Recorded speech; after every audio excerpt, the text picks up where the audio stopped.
Saudara yang terkasih, tahukah saudara bahwa Musa, pahlawan iman itu, pernah takut, gagal, dan melarikan diri?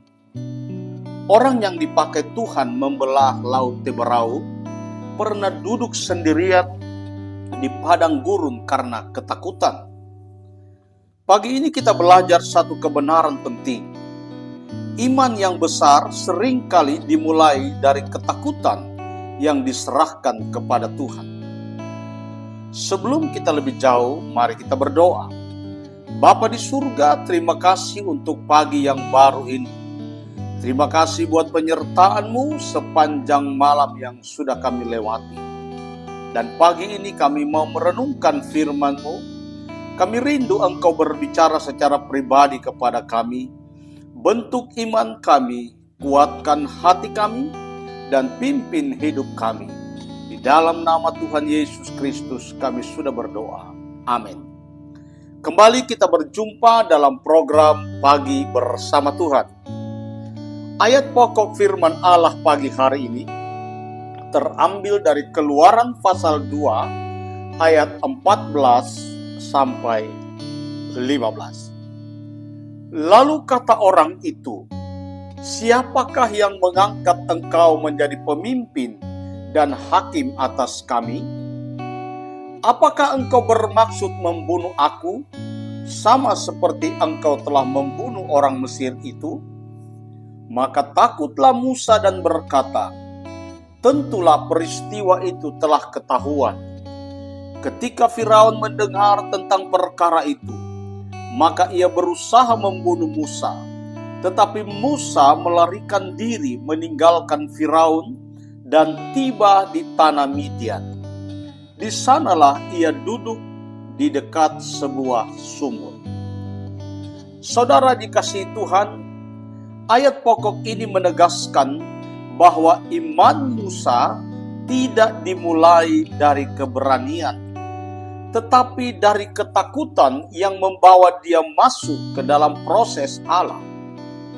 Saudara yang terkasih, ketika kita mendengar nama Musa, kita sering langsung mengaitkannya dengan mujizat besar, tongkat yang berkuasa, dan laut yang terbelah. Namun Alkitab dengan jujur menunjukkan bahwa perjalanan iman Musa dimulai bukan dari kemenangan, melainkan dari kegagalan dan rasa takut. Firman Tuhan pagi ini mengajar kita bahwa Tuhan tidak menolak orang yang takut, tetapi Tuhan membentuk iman orang yang mau diproses. Mari kita lihat poin yang pertama. Musa dipanggil Allah, namun bertindak dengan kekuatan sendiri. Saudaraku, Musa mengetahui identitasnya sebagai orang Ibrani. Ia melihat penderitaan bangsanya dan hatinya tergerak. Tetapi hati yang tergerak belum tentu iman yang matang. Musa membunuh orang Mesir. Kita baca di dalam Keluaran 2 ayat 11-12. Pada waktu itu ketika Musa telah dewasa, keluarlah ia kepada saudara-saudaranya untuk melihat kerja paksa mereka. Lalu dilihatnyalah seorang Mesir memukul seorang Ibrani, seorang dari saudara-saudaranya itu.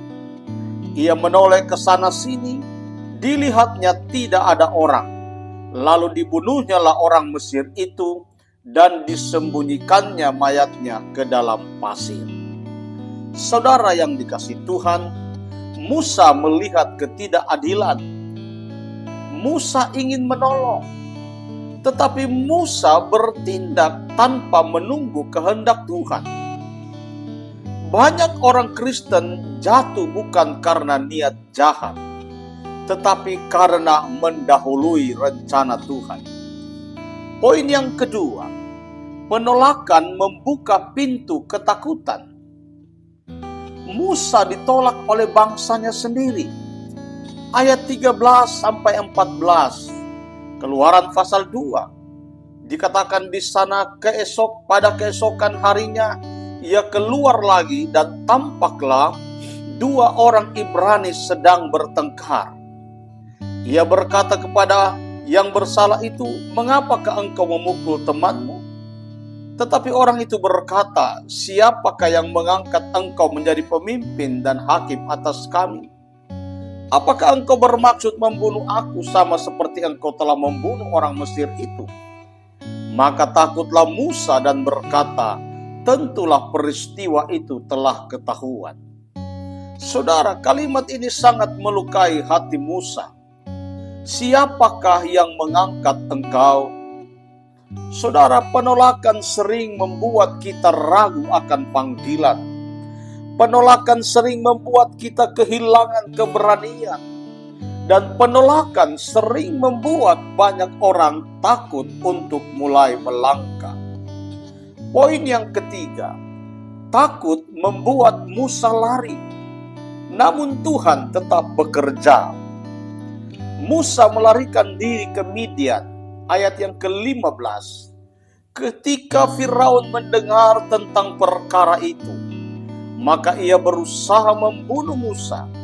Tetapi Musa melarikan diri meninggalkan Firaun dan tiba di tanah Midian. Di sanalah ia duduk di dekat sebuah sumur.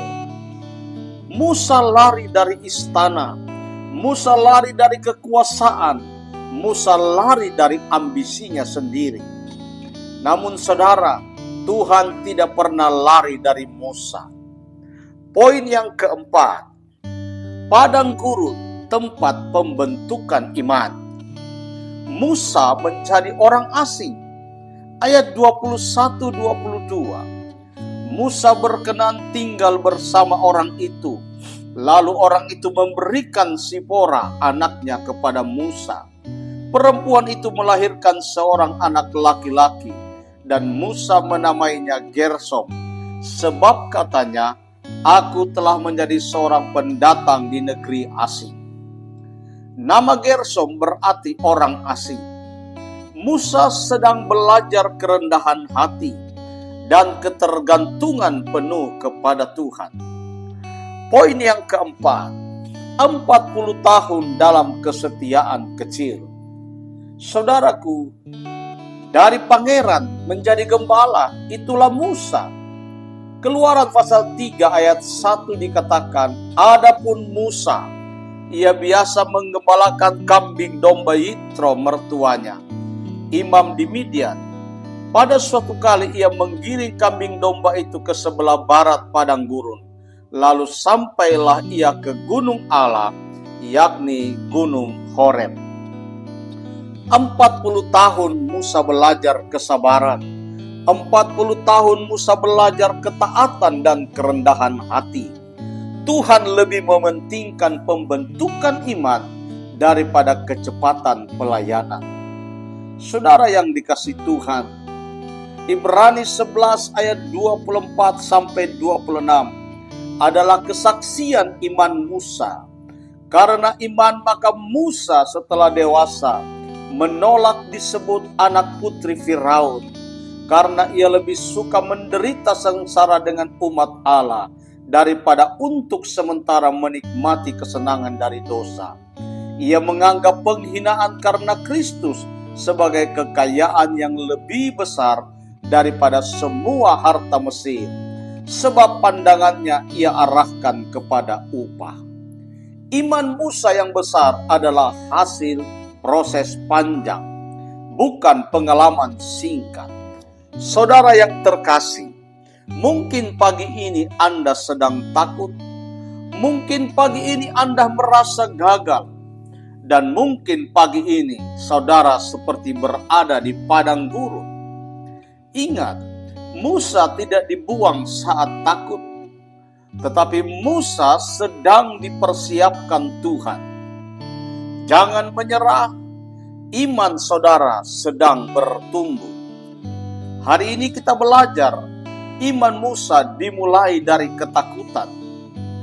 Penolakan bukan akhir dari panggilan. Dan padang gurun adalah sekolah iman. Tuhan setia memproses umatnya. Mari kita berdoa. Tuhan, kami bersyukur untuk firman-Mu pagi ini. Ajari kami percaya di tengah ketakutan, setia di tengah proses, dan berharap hanya kepadamu. Kami menyerahkan hari ini ke dalam tangan-Mu. Di dalam nama Tuhan Yesus Kristus kami berdoa. Terimalah berkat Tuhan. Tuhan memberkati engkau dan melindungi engkau. Tuhan menyinari engkau dengan wajah-Nya dan memberi engkau kasih karunia. Tuhan menghadapkan wajah-Nya kepadamu dan memberi engkau damai sejahtera. Di dalam nama Bapa, Anak, Laki-laki, dan Roh Kudus, yaitu di dalam nama Tuhan Yesus Kristus. Haleluya. Amin. Bapak, Ibu, Saudara yang dikasihi Tuhan, kalau renungan pagi hari ini memberkatimu, jangan lupa juga bagikan kepada orang lain, kepada keluargamu, kepada saudaramu, agar mereka juga diberkati dan dilawat oleh Tuhan. Tuhan Yesus memberkati. Amin.